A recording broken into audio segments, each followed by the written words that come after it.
Welcome to live streaming from stage to screen. My name is Susan Durnan, and I am the administration lead of the Mississauga Arts Council. This webinar is part of our TD Culture Lab Professional Development webinar series presented by Mississauga Arts Council and sponsored by TD Bank Group. The Mississauga Arts Council is dedicated to enabling the growth of the arts by creating opportunity and connection between artists and residents in Mississauga and beyond.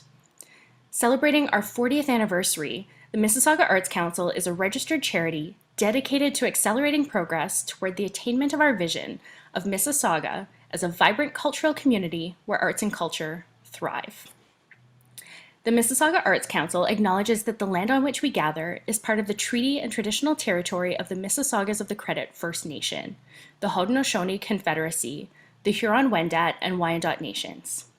We are grateful to have the opportunity to work on this land and give our respect to these peoples and their ancestors who have been inhabitants of this land since time immemorial. We also recognize that Mississauga is now home to many global Indigenous peoples. It is now my pleasure to introduce Andreja, Aimee, and John from Crane Creations Theatre Company. This past December, they mounted an interactive hybrid theatre event, Terror. This was the company's first live-streamed event, and they will be sharing information and lessons learned from this bold theater production. So, Aimee, over to you. Yay, awesome. Thank you for that introduction. Hello, everyone. I'm just going to share my screen here so that you can take a look at our beautiful presentation, which I'm very proud of. Is the screen being shared? All good? Yay, perfect. Alrighty, so my name is Aimee, and I am a producer, an artist, a theater maker at Crane Creations Theatre Company. I'm joined today by John Ranjith, who was the technical director on the play that we produced last December that Susan mentioned. I was a producer on that project, and my other colleague Andreja will also be joining us, and she was the director of that project, and she's also the artistic director of Crane Creations Theatre Company. So before we get started here, let me just move us along. Yeah, oh, sorry, I forgot to show our beautiful faces. We're gonna have our contact information and stuff at the end. So if you have any other questions, please don't hesitate to reach out to us later. So here's what we're gonna talk about today. I just need to move the Zoom videos around. There we go. We're going to be talking about the challenges of live streaming, the different equipment, softwares, and other things that you might need to do that. How much it costs to get a live stream production or event to get it on its feet. How do you actually make it happen? What we think the future of live streaming might be. And then we'll talk a little bit more about who we are and have some time for questions as well at the end. Okay, so as we move on here, I'm just going to actually ask, I'm going to open up the chat here. I want to know what is live streaming. So does anybody want to, you can unmute yourself if you feel comfortable or throw it in the chat. What is your understanding or a brief description of live streaming to you? I feel it's like streaming Facebook Live. Yeah, definitely streaming Facebook Live is a live stream. Streaming an event while it's happening. Yeah, absolutely streaming an event while it's happening. That, for example, that was what we did with our play. Oh, sorry, excuse me. No, sorry, I mean in real time, as it's. Yeah, so for example, it would be like a play that's going on and there's a camera or 2 or 10, and all of those cameras or one camera are streaming online, and someone who's in a different country or in the same city just at their house could watch the play or that event happening at the same time. Absolutely. Sean, I see in the chat, real-time or pre-recorded online video broadcast of an event, a performance, or a presentation. And that's exactly right, Sean. Basically, there's sort of 3 kinds of live streaming. I think there's more than that, but maybe 3 broad kinds, which is a pre-recorded video that is broadcast live online. So if you imagine like a television show is pre-recorded and then broadcast to your TV. So a pre-recorded event can be live streamed online. There could be a live event that's being broadcast in real time, like we mentioned. And there's also various places that do continuous live feeds. For example, there's a feed of Celebration Square that's on 24/7 that's showing just the Celebration Square. You can see what's happening at any time of the day.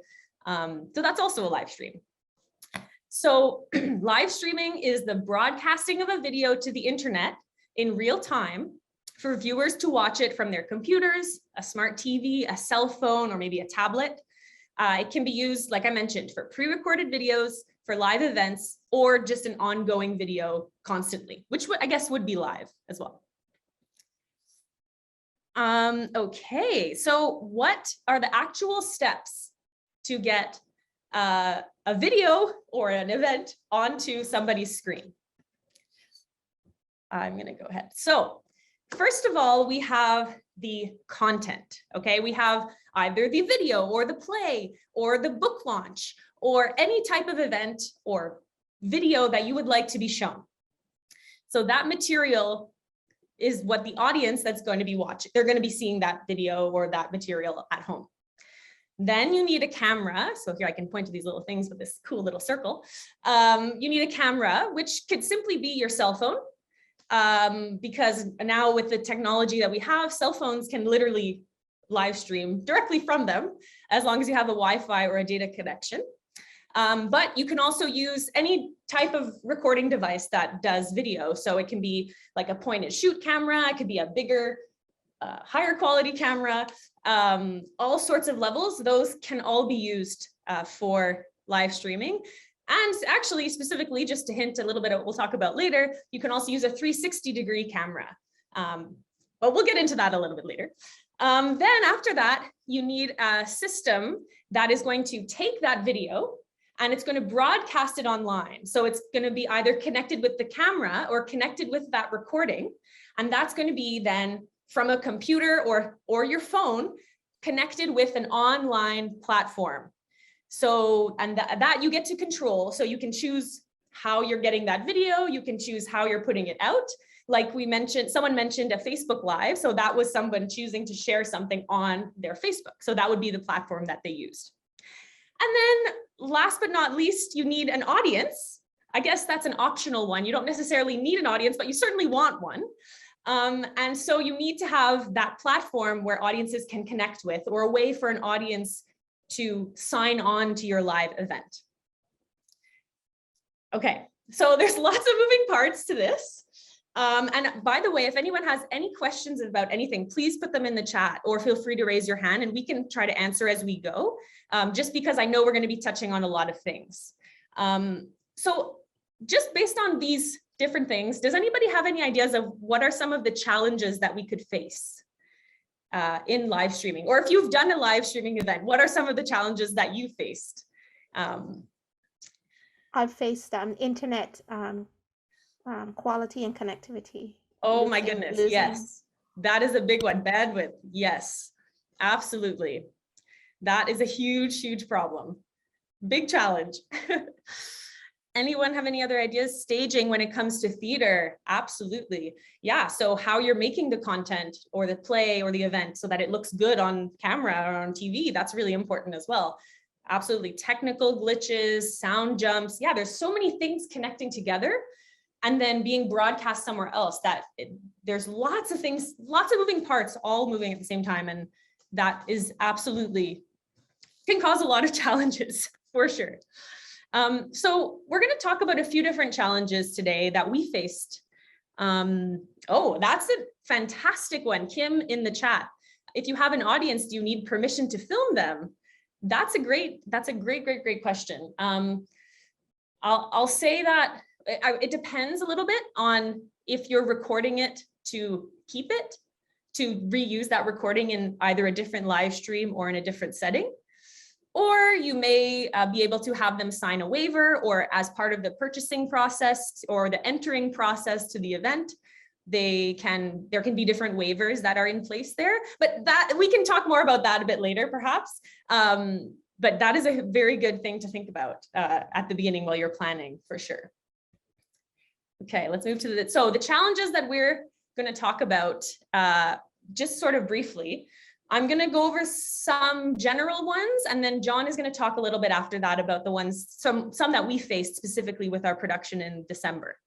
So we talked about connection. So not only is bandwidth and Wi-Fi a big problem or a big thing to consider while you're thinking about live streaming, but also connecting different technologies to each other. So if you're just using a phone to live stream, all the technology is in one thing, which is very user-friendly and very easy, but that has its own limitations of what you can film and how you can film things. So if you want to use a camera and a mic and lights and all of these things moving and changing at the same time, or multiple cameras, you have to be aware of what different cables those cameras use. And since technology is changing quickly as well, as we know, if we're trying to make events happen, we're seeing new cameras and new mics coming out all the time. That means that different cables might be necessary. Even from a few years ago, cables have changed a lot. So it's very important to think about that and look into that while you're deciding how you're going to be live streaming your event. Planning, next challenge, planning.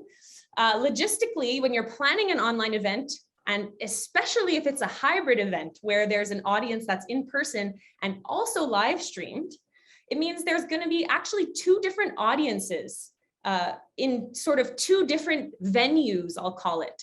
So there's the audience that's in the audience of the theater or the hall watching your event happen in person.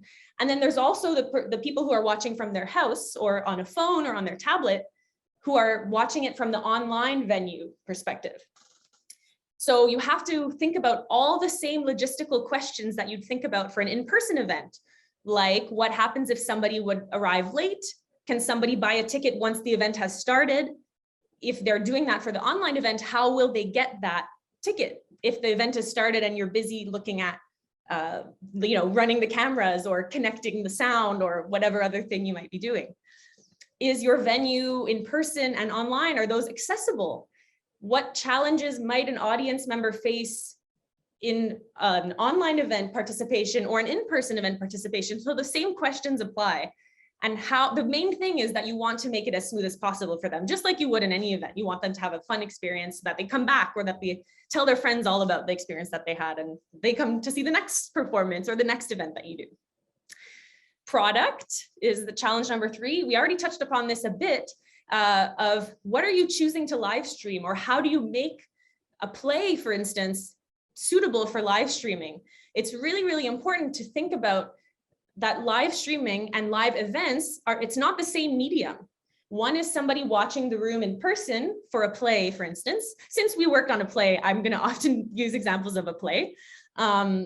And then if they're watching it on a screen, it's a whole different experience, right? So there's different pros and cons when it comes to what you're sharing and how you decide that. So definitely consider that to make sure it's a right fit for the medium that you're choosing, in person, live streamed, or both. And then share, how do you make sure that your audience knows what they're getting into? How do you describe the events clearly to them? And to make sure that they're buying a ticket to the right event, and especially in a hybrid situation, how do the right ticket holders get the right information? Then how do you minimize the number of last-minute emails or last-minute calls looking for the link, or all these things? Basically, these are problems that we found some solutions for. And to make sure that someone who might not be a technological whiz can also access, but also not only access, but enjoy the online performance as well. So right before I pass it on to John, I'm going to actually just change the screen that I'm sharing here. And I'm going to just show you as an example of what we did during our production. And whoops, wrong button. As I'm doing that, I'm going to also post in the chat a link to the same page that I'm going to be on. So here we go. Post it in the chat. Boom. And then I will also share that page. You're welcome to join along. I'm just going to be showing you what our 360 video looked like. So if you just scroll down here, we have this video, which we chose to use YouTube to stream our project. We can talk a little bit about why we chose that in a few minutes. But if you want to just take a look here, you can click on the video right there, play. I'm going to just mute it. I don't want to hear it right now, but please feel free to listen to it and take a look. And then this is the difference between 360-degree view and a regular video, is that you can actually click. So you can see the little hand, you can click on the video and turn it around as it's playing. So you can actually turn and watch the actors, follow them around, or look at an actor who's not in focus and see what they're doing. And you can also look all around 360 degrees. And one of the features of 360 is being able to add this logo, for example, or other things like that, other details and stuff. So I'm going to pass it along to John to start talking about some of our issues. And I'm going to go back to the other screen, but please feel free to take a look around at that. Also, any of the other links that we're going to mention throughout this, they're also linked on the same page. So feel free to open it up and click on any of those as we talk about them, if you're interested. On to you, John. I will stop sharing. Thank you so much, Aimee. You almost covered everything. But I'm going to talk about a technical thing today. Talk about mainly two areas, because a lot of people said about the internet, how it's going to be. But what we faced, the challenges, it's totally different, because we've been doing, especially I've been doing a lot of live streaming, all this stuff in a mobile phone and a normal regular camera. We thought of doing a one-step level, one step go up and do something, a different experimenting. And that is the challenges I'm going to talk about. Our first challenges was a battery longevity. Usually, if you take a live streaming, if people do 15 minutes, 30 minutes, or maximum 1 hour, so that your battery will stay. If you take a mobile phone, if you turn on your mobile data or internet, your battery drain really faster. But at the same time, you can't keep connecting with the charger, but you can't keep walking around. You can't do that. So just we came up with the idea, because our show was 2.5 hours. It was continuously, it has to run for 2.5 hours. So we came up with the idea, we just connect a battery charger, it's a portable battery where we just connect and we just stuck under the table. So that was continuously, it was giving for 2.5 hours. So first, we didn't think about that. Whenever we had a rehearsal time, we were shooting for 1 hour, and then battery just boom. And we tried putting the next battery, taking a break and doing that, and didn't work at all. But when we are doing the live streaming, people are sitting, we can't go in between. So we planned to connect the portable battery and then put it in a charge for continuously for 2.5 hours. That is the first challenge we faced, but we came up across that. And our second challenge was multiple output input channels. That means we were doing 3 cameras. One is a Insta360 camera. The other 2 is a document camera. So when we are doing the rehearsal time, multiple components, the recorded output goes to the switcher. You can see the switcher? I don't know. Yes. Okay. So you can, that is a switcher. So from the switcher to computer, from computer to live streaming, because from the camera to switcher, because the switcher need 3 different cameras. We need to keep switching which scene has to go to the live. So that is the complication that we had. So that was a big stress here. And then when we just did for the 360 camera, that has a USB-C, because usually in a HDMI cable, you can do the live streaming. In a USB-C, connecting with the ATEM switcher was connecting a lot of problem. That is also we came up with a solution with the have a adapter and connecting with a switcher, and then from the computer, and then we did the live streaming. So this is the main 2 challenges that we faced.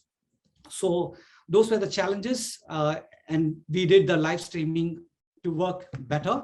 And then what are the equipments we used in this actually is the camera is a 360, Insta360, and then the document camera that has with a Wi-Fi and a HDMI cable connected.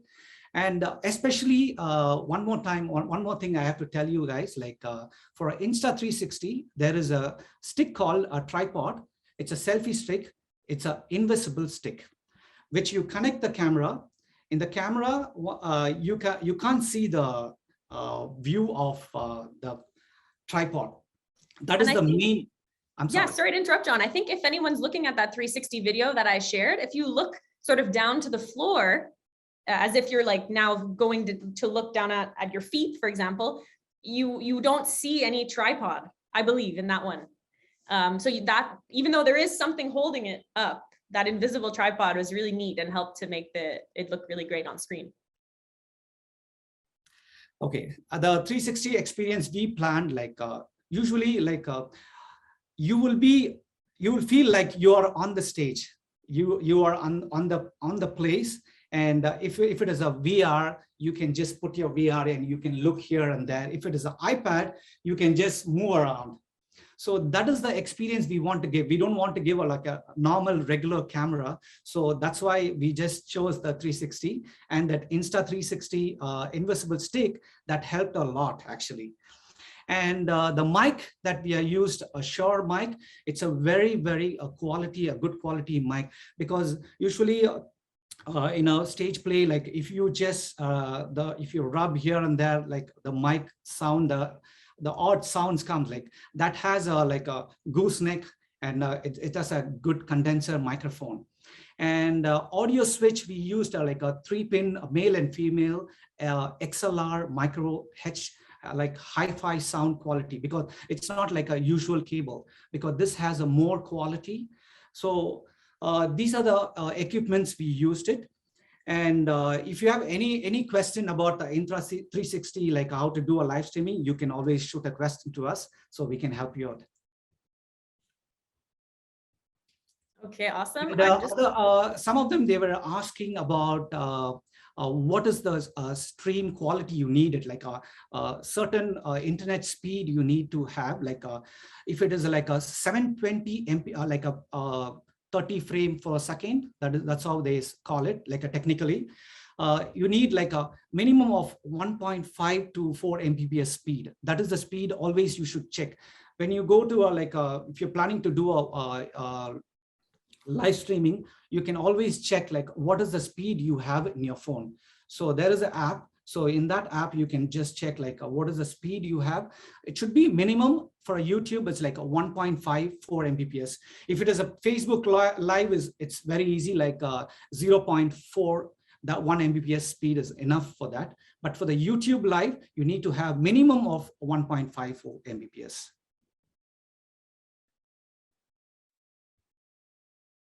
Awesome. So yeah, I've just been showing a bunch of the different equipment that John has been mentioning. So I'll just also specify that this one that's on the screen right now, which is the ATEM Mini Extreme ISO, that is a mixer for video.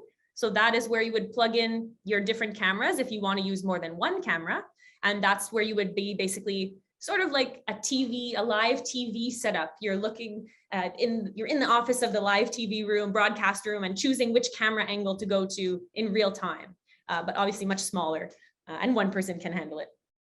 And then in the next one, this is the sound mixer. So where the microphones all get plugged in, and then you can control the volume for each one as well. I'll also just say we're mentioning a lot of complex connections, but if you're using just regular cameras or a regular phone, there are many less challenges, because the Insta360, since it's a new technology, that's doing live stream with 360 is still relatively new on a smaller scale. So we did face a lot of challenges with that. I'm just gonna go to the next one. And I'm gonna go on to some more of the software side of things. Maybe John, do you want to just talk about using YouTube and the editing software that we use as well? We used Insta360, but that comes with the Insta360 software. So when you shoot a video, like it'll be like a completely flat. You need to like a 360 degree. You won't get it. You have to stitch it in a Insta360 studio. So once you just stitch it in an Insta360 Studio, not only that, you can put your logo, you can put your any emblem, you can just place it there and you can edit completely. So that is the Insta360. And for a Atem Mini, as usual, Atem Mini software is available.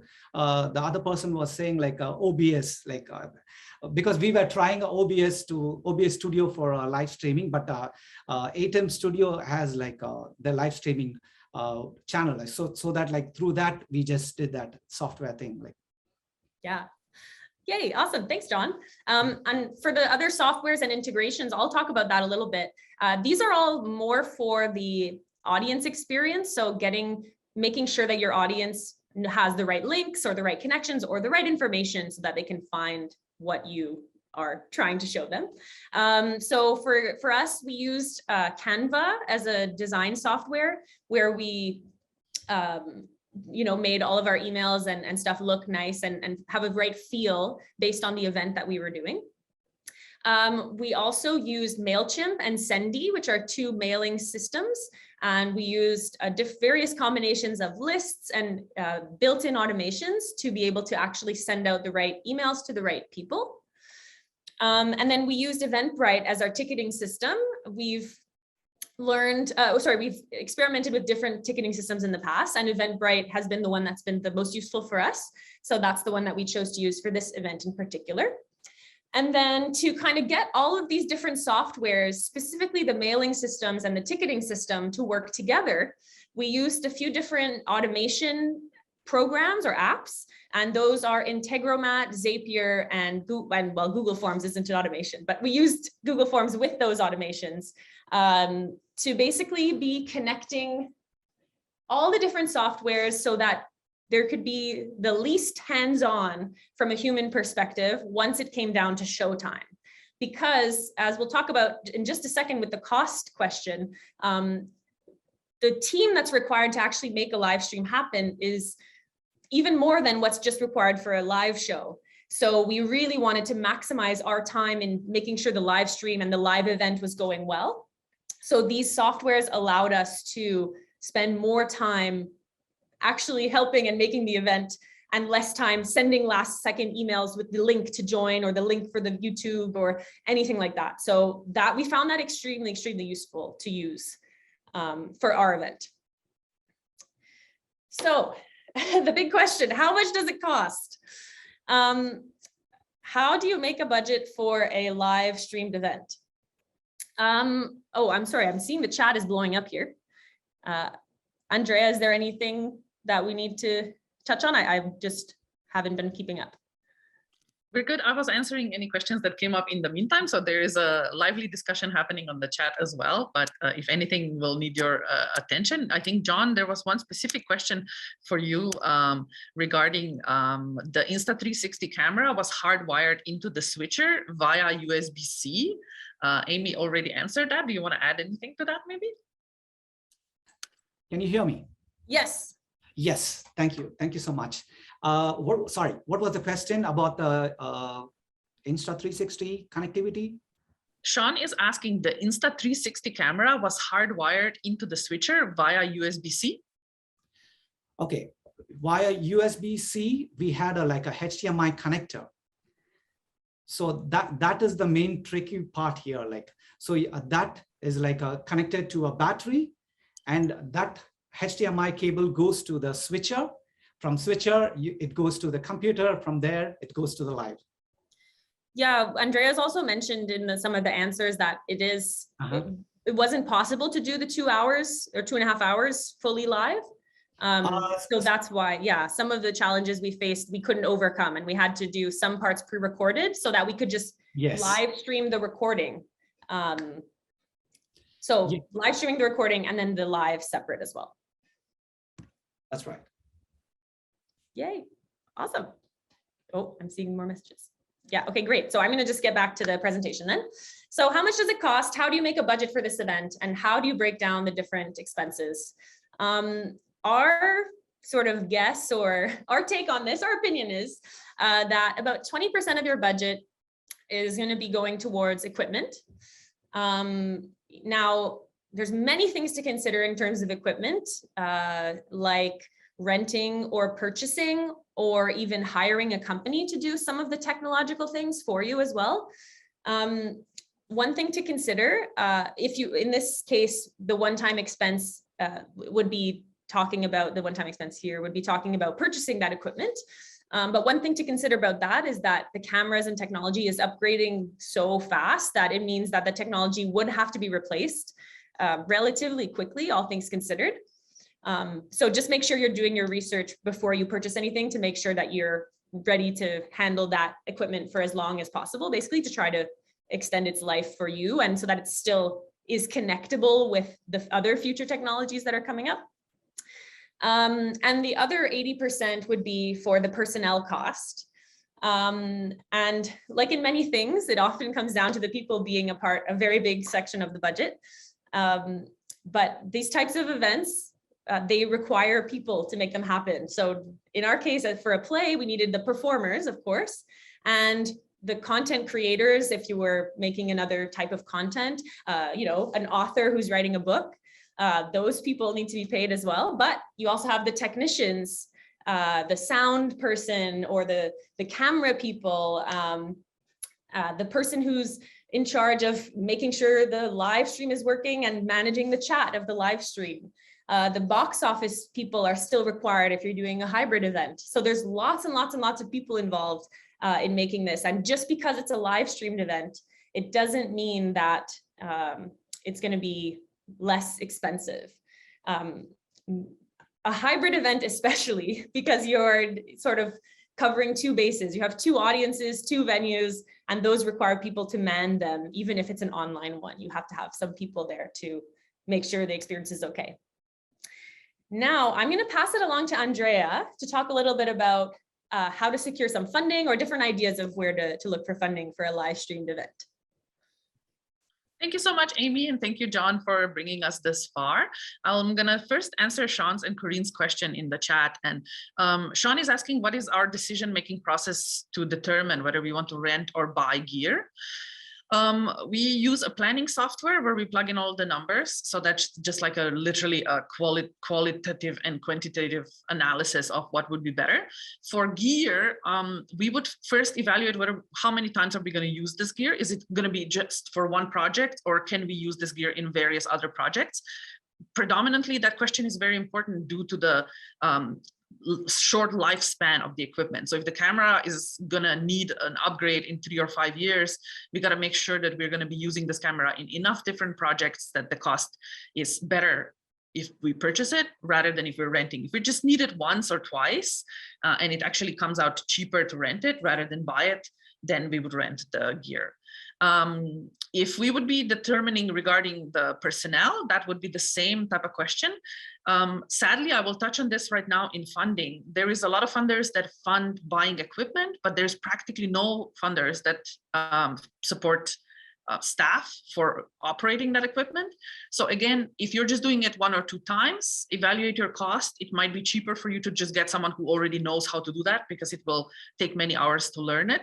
But if this is something that you know are going to be engaging into on a long-term basis, you're planning to experiment with this, you're going to be doing more shows, learning more, then it's maybe worth investing the time that your team members actually learn how to do that. So that would be our approach to deciding that. And Corinne is asking if we would need the same computing power for only streaming. So that had to do regarding some of the stuff that we were discussing in the chat before about how much power do you need to actually render and upload these videos and how long it takes. Depends what you would be using. If you're just streaming an event where you need one camera and you just want to do a regular camera, use an iPhone. The latest iPhone will have the best possible camera, and a lot of other smartphones will as well. It's not a commercial for Apple. But if you're using 360, that is where things get really complicated, because it's a very, very bandwidth heavy technology that takes forever to calculate all of those angles. Because basically what camera is doing is like, imagine you have 4 sets of eyes on your head. You would have one set here, one set here, one set here, and one set there. So the software, the computer needs to stitch all of these pictures together to form a globe-like picture and create angles between things. So that's why rendering takes a lot longer. It's like you almost find yourself in like a hybrid gaming 3D world, which can be married to 360 camera as well. That's another interesting use that you can actually do, let's say 3D characters in render, and then or in Maya or in Blender, and put them on green screen and then replace your green screen with the 360. So you can do a lot of interesting things. But computing power will depend on what type of stream. If it's just you're streaming a book launch, a phone will be great. Zoom will also work.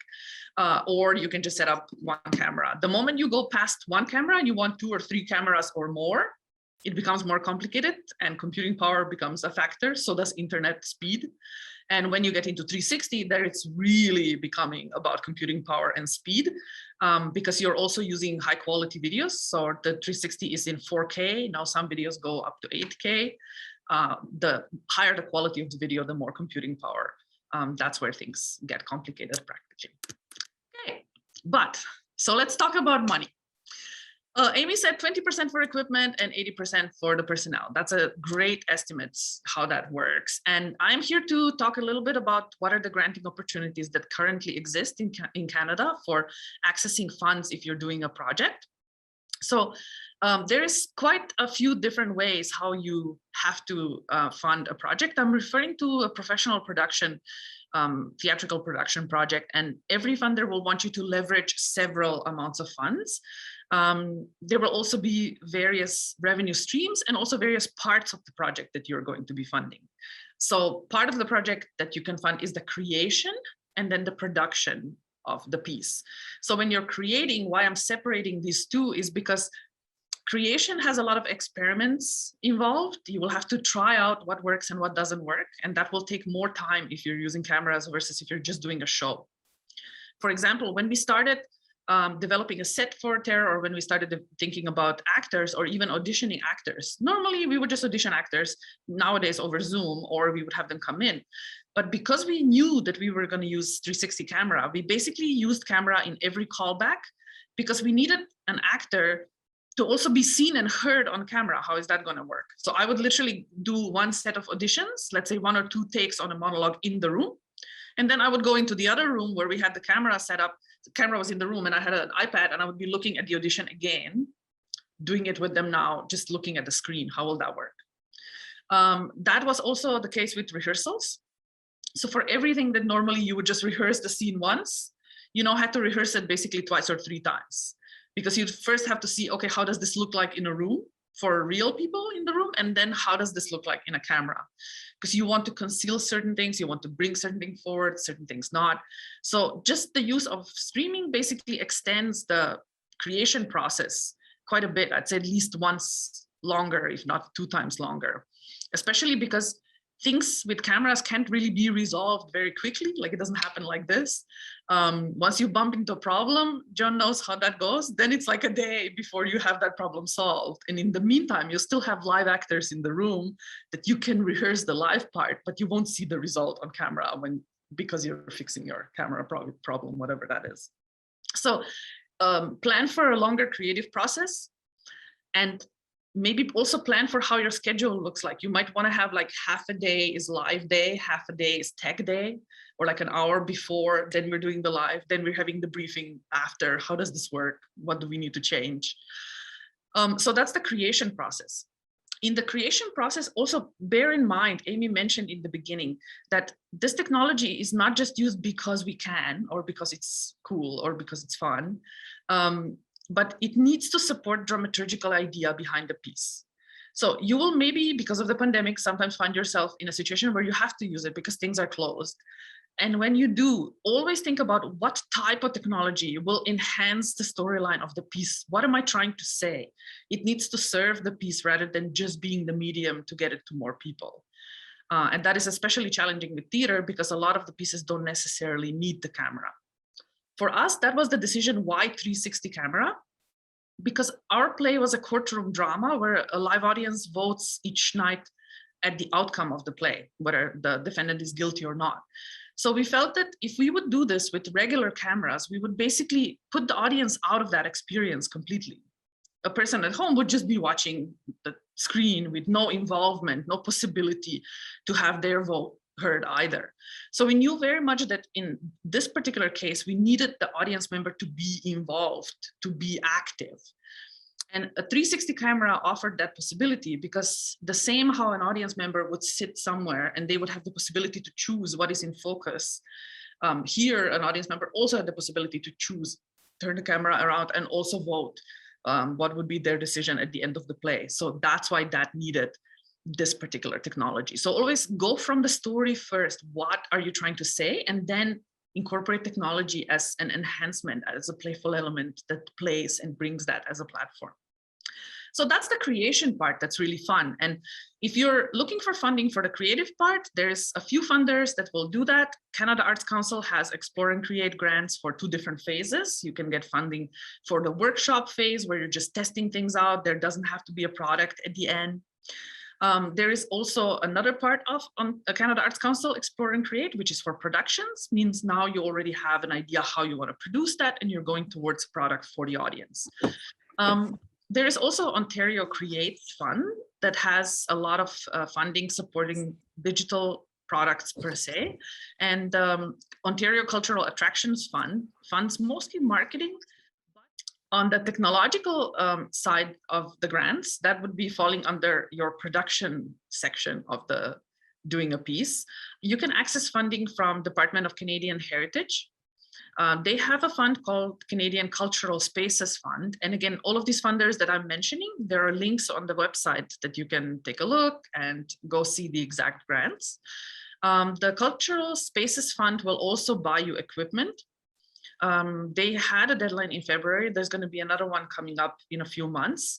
And it's a quite large grant, up to 1 million. And currently they're funding 100% of that. It used to be that it would be 50%. So they've increased it during COVID because they understand that artists now need equipment much more than we did before.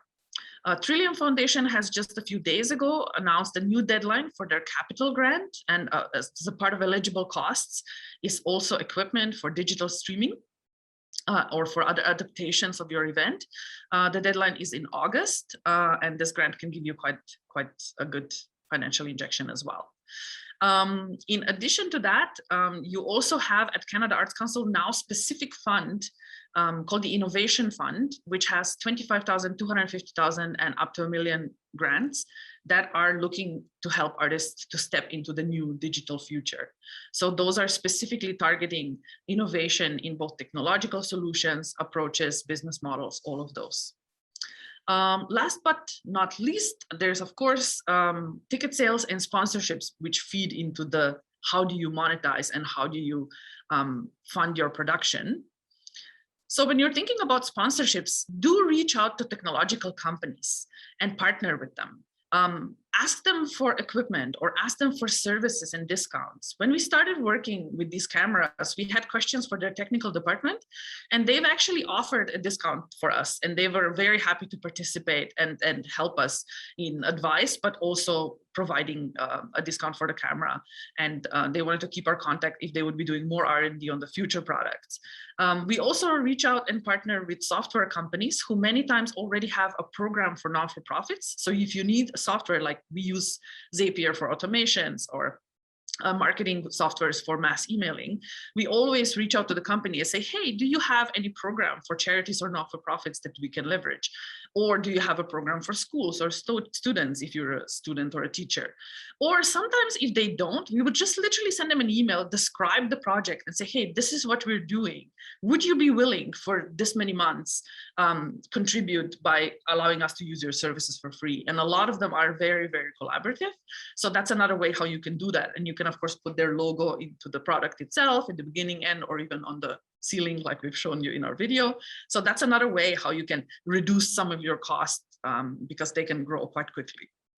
In ticket sales, that's of course a great way how you can monetize that as well, but it does come with challenges because we're kind of all spoiled and used to the fact that everything in the internet just comes free, even though it doesn't. It's quite expensive and it takes a lot of hours.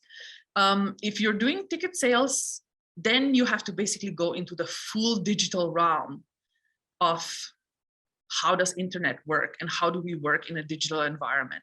So incorporating affiliate marketing and referral sales is really good. So affiliate marketing is basically when someone else, let's say, publishes a blog and there is a link to your product that you're selling on that blog. And then if you make a sale coming from their blog, you're going to give them a cut. So it's like a commission sales. That's basically affiliate marketing. And you can incorporate links on your website and then reach out to influencers and ask them to help you spread the word and sell tickets in that way.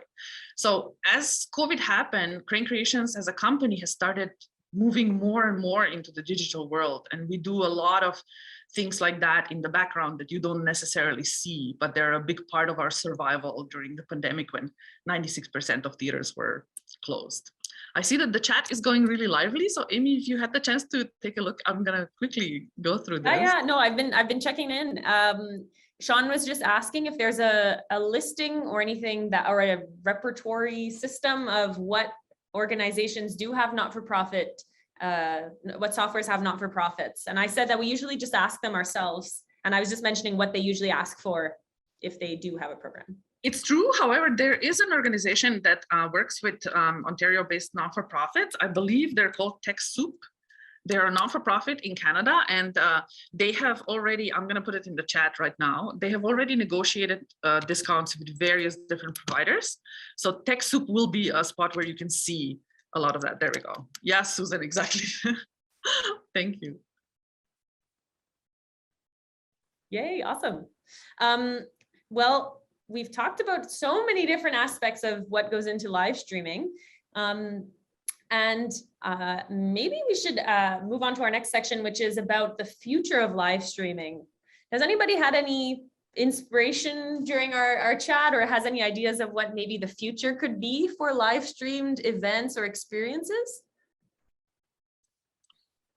I see some other questions, but I can, oh, bye, Corrine. Thank you for joining us. Thank you. Nicole is asking, do we have any recommend any softwares for nonprofits for data management and member profile management?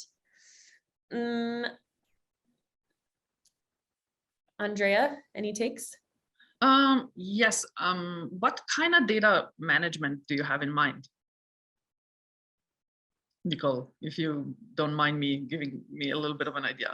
Yeah. I mean, mainly for contacts, but also probably something along the lines for like project management or grant management. I don't know if you've heard of Sumac. Like that's one program that we're looking at right now, but there's so many programs. I just really don't know which direction to go. It's mainly for our events to just kind of keep track of where our members are going, which events they've attended to, like MailChimp, but way better. Yes, we get a lot of these questions actually. So MailChimp is good if you have like under 2,000 contacts, because after that it gets expensive very quickly. We have recently transferred all of our contacts into a new database. It's called Sandy. Sandy works with AWS services. It's on the link in the website that we posted. Perfect. Oh, okay. So AWS is Amazon Web Services, and it will literally, like, it's not even cents on what it can do on like 100,000 contacts. It will cost you like 4 cents. It's gonna be a little bit more of a learning curve than MailChimp is, but if you have, like, let's say if you're in the above 6, 7, 8,000 contacts, it might be worth it to move it towards Sandy. And there is also a few others, like Sendinblue is another provider that's cheaper than MailChimp. When it comes to contact management, so that will be your general contact system that you can tag. You can incorporate automations in them. So for example, the way how that works for us, it's that we manage our own website. That's a big part of it as well, because once you go into that, you kind of need to manage your whole ecosystem. So for example, on our website, we will have a sign up form, and a sign up form, when a person signs up, will automatically put their contact into our database, and it will tag them from what website they came. So if someone is visiting our puppetry festival, they get a different tag than a person who is visiting, for example, a play date, which is our monthly play reading for English as a second language learners. So they will be assigned a different tag. What are they interested in? So later on, when we're sending out a campaign, we know exactly who to reach with what type of content, so that we're not giving one content to someone who's not interested in that rather than something else. So for that, connect it with automation like Zapier or Integromat. Those are 2 programs that you can connect various apps together, and they'll do things for you. they're not that challenging to learn. In the beginning, it might feel a little daunting, but then it gets better. For project planning, there's a bunch of different instruments people use. Some people like to use Asana, some people like to use Trello. We use a program called Omniplan and OmniFocus because our team works on Mac, and those are apps that are built specifically for Mac, so they have the same ecosystem that communicates with each other really well. Omniplan is a project management software where you can basically set up start date, end dates. It will plan it backwards, forwards for you. It will really optimize your team. Like you will put the hours of your team in there. Or when we plan a festival, that's really challenging because it's different venues and different people.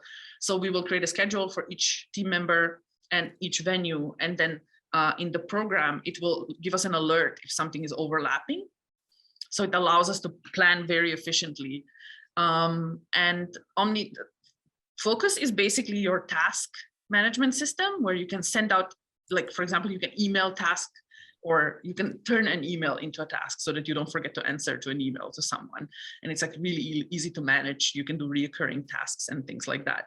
But generally, take a look at TechSoup, and then if there's like more specific softwares that you're looking into, we're happy to talk about that and share what could be. Some of these apps can get quite expensive. So we try to, as a small independent company with a mini budget, come up with solutions that are very, very user-friendly. They are efficient, they are not costly, and they are something that can be adapted, because one of the challenges we found in the beginning is that technology develops so quickly, and then you have to constantly pay more and more and more. And you have a hard time sometimes raising that funds that you would want to do for your main activity. So that's why we try to focus on making these tools work for us rather than us working for the tools.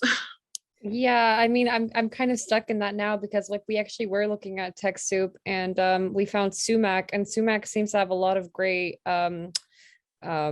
just software uses. Like all the things that they provide under their software seem really great, but again, like the prices seems kind of unreasonable. And I mean, I was using MailChimp, but for some reason I could just never get MailChimp to work for me. Like I couldn't get the hang of getting like a proper tag system on it, and just like actually making it somehow integrated with, I mean, like I didn't even think about using Google Forms, and like, wait, does Zapier and Google Forms and MailChimp all integrate? Like, can you get them all to integrate? Yeah. So I need to come back by your office, Andrea.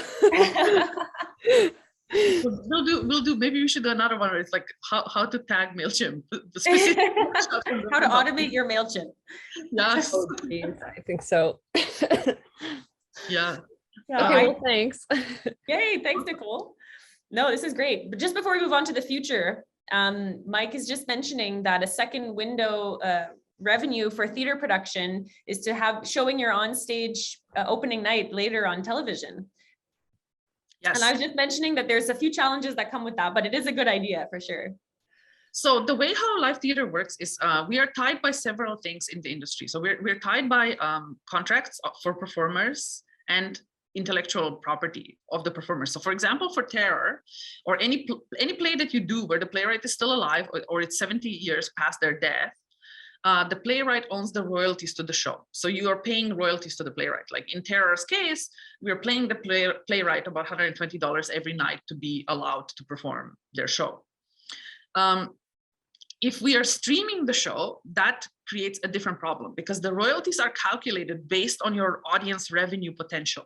So if you play a show in a theater with 80 seats, your cost of how much the playwright and their agent charge you, it's much lesser than if you play it in a 300-seat theater versus a 3,000-seat theater.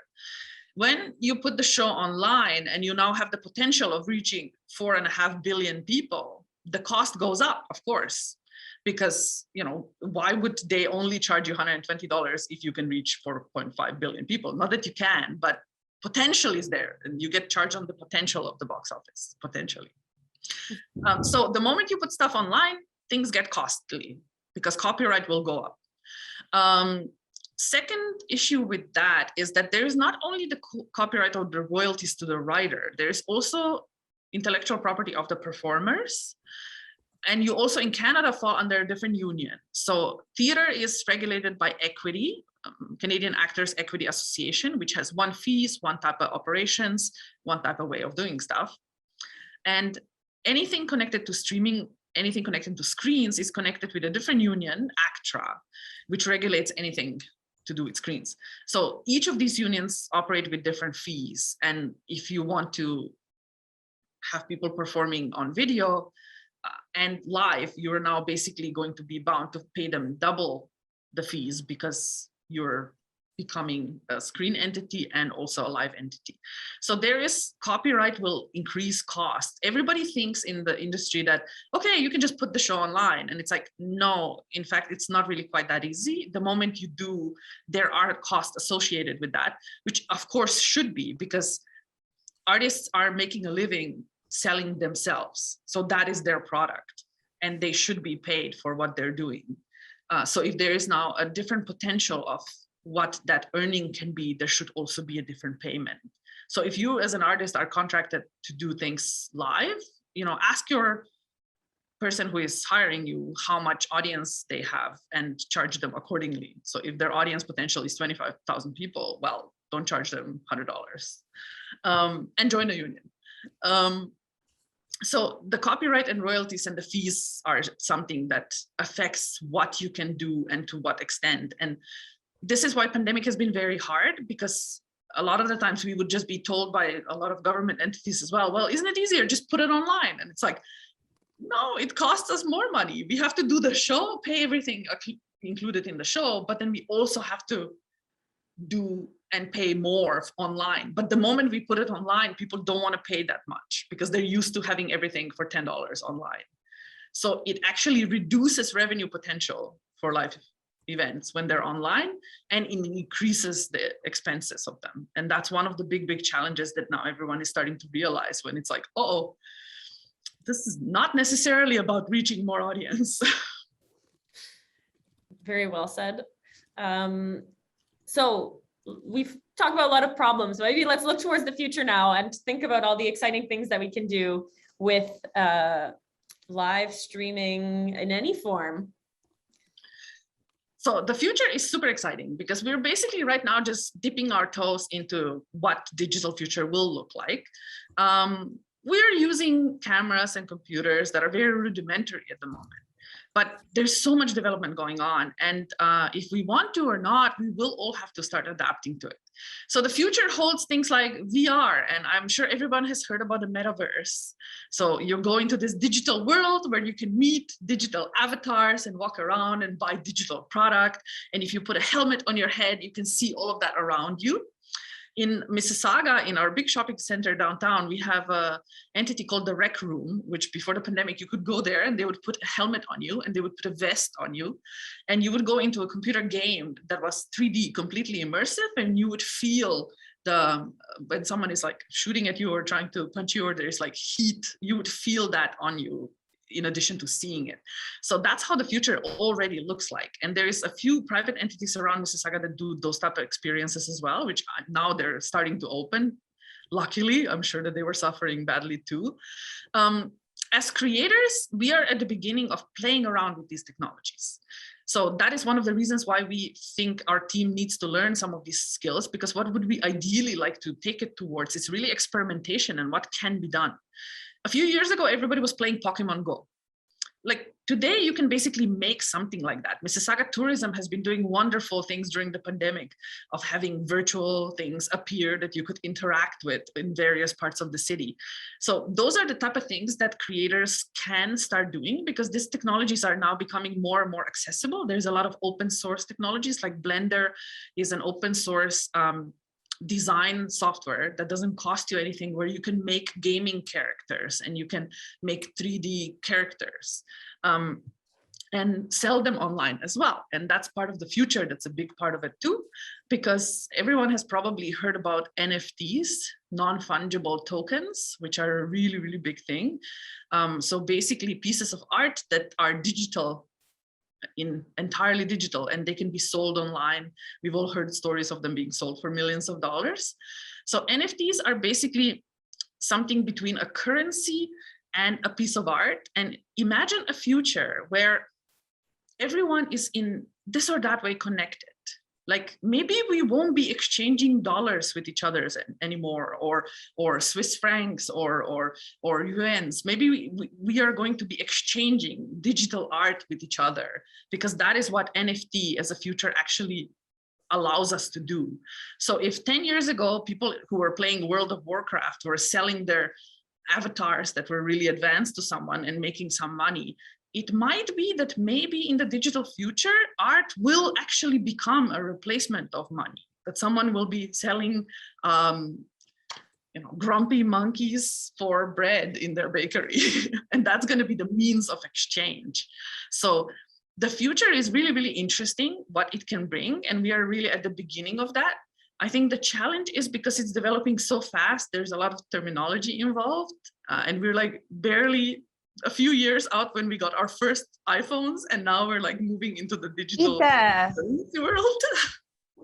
So all of that exists out there. And the one thing that I think we all have to kind of admit is that there is no stepping back from it, that the digital is here to stay. So whether it's just doing things like watching Netflix or streaming a book, those are the first steps that we are all doing. And I think we just have to stay excited about it and not too scared sometimes when it does get tricky and complicated, and just curious about it. Like, I'm very excited about what it can bring, and what are all the different things in ways we can collaborate with each other in the digital world as well. Like for theater is very challenging because of all those copyright things that we still have to put into place, but it's exciting. And I can't wait to see what virtual reality looks like, and try it more and do a show that can maybe be a hybrid between that. Like I would love to do Alice in Wonderland. That's basically a virtual show that you go around in the world and follow the rabbit around the town. Yeah, we have some great, oh, Mary Ellen is saying digital art. I had no idea that it will be a form of exchange in the future. Yes, that's what NFTs could be. Some economists theorized that non-fungible tokens can basically become a security in a sense, because there's a debate, are they an asset or are they a currency? Due to the technology that underlines it, they can be both basically. And I'm kind of touching on the cryptocurrencies now to fill in the gap where we're talking about. Hybrid AR experiences could be quite cool. I totally agree. Hybrid AR experiences are very cool. If you have your phone, you can basically pull up your Google animals that you can see in the room. So you can pull up a giant 3D shark, or we are all now sometimes going furniture shopping, and you can have a 3D couch that you just point your phone into the room and it will show you how the sofa will look like in your room. So these technologies are already used in our daily life. I will just turn it back to the dramaturgical question of like, in the arts, when we do stuff like that, we have to think about why do we do them? Always, first and foremost. What am I trying to say with my play or with my idea? What is the best technology to use? Because technology is nothing but a form. And a form can be a poem, can be a painting, can be a music piece, can be a video. The reason for using a specific form comes out of the content, comes out of the story of what am I trying to say.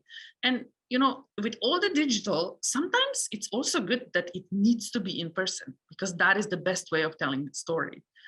So I think although this technology is very exciting, we have to keep it grounded in how does it portray the human experience, and then choose accordingly which way to go. That is a beautiful way to wrap up our presentation portion. Just mention briefly a bit about us. We're Crane Creations Theatre Company. We're a not-for-profit professional theatre located in Mississauga. We produce and present live theatrical events and live stream theatrical events. We produce Bridges Festival, which is actually a puppetry festival that's happening in not this week, but the week after, which will have a bunch of shows in person and some online as well. Please check them out. If you're on our website from that link I shared earlier, you can find the information there. And we have a training program as well in the summer, which we call our Summer Ensemble, where we explore the challenges of becoming a professional theater artist in Canada. That's for youth. And then we also have a monthly play reading where we gather with people who are learning English, or community members who'd like to experience what it's like to read a play. And we read a play all together and discuss it afterwards and give our thoughts about it. And yes, this was our little presentation on what it takes to live stream an event.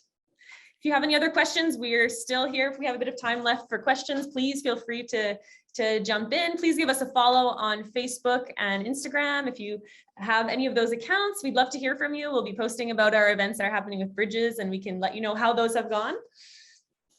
And yeah, any other questions or anything like that, we're happy to stick around. I can stop sharing my screen so we can see people's faces if you'd like to turn on your camera. If you have any other specific questions about different events you're thinking of or stuff like that, feel free. Now is the time. Just stop sharing. There we go. Well, I just want to cut in and say thank you so much. I knew this was going to be a great presentation and that you were going to share so much information with us, and it far exceeded my expectations. I learned more than I realized I would, and I'm actually really excited. I have TechSoup open, and it's going to be my first thing tomorrow. I'm going to dive in because I know Mac, we're looking at some new technology solutions as well, and so I'm very excited to see, what we can do. You've inspired me, so I want to give a big shout out. Thank you. Thank you for the opportunity to talk about this stuff. We're all learning it as well. We have our experience, which has taught us a lot, but even some of the questions in the chat have, I'm sure, made us think about different things as well. And we've only scratched the surface, honestly. It's quite a nice, juicy thing, like live streamed events, what those can be. And so we're really excited about that in general. So thank you everyone for joining us tonight. And thanks again to Andreja, John, and Aimee for the amazing presentation. If you want to learn more about Crane Creations, they have sent links in the chat, but you can find them at cranecreations.ca. You're also welcome to email me. I'm admin@mississaugaartscouncil.com, and I'd be happy to connect you with Crane Creations as well. At this point, live streaming is here to stay. Hybrid events are going to continue to be a thing, even with things opening, and we're all in this together. So let's, explore the technology and learn from the pros like we did tonight. Absolutely.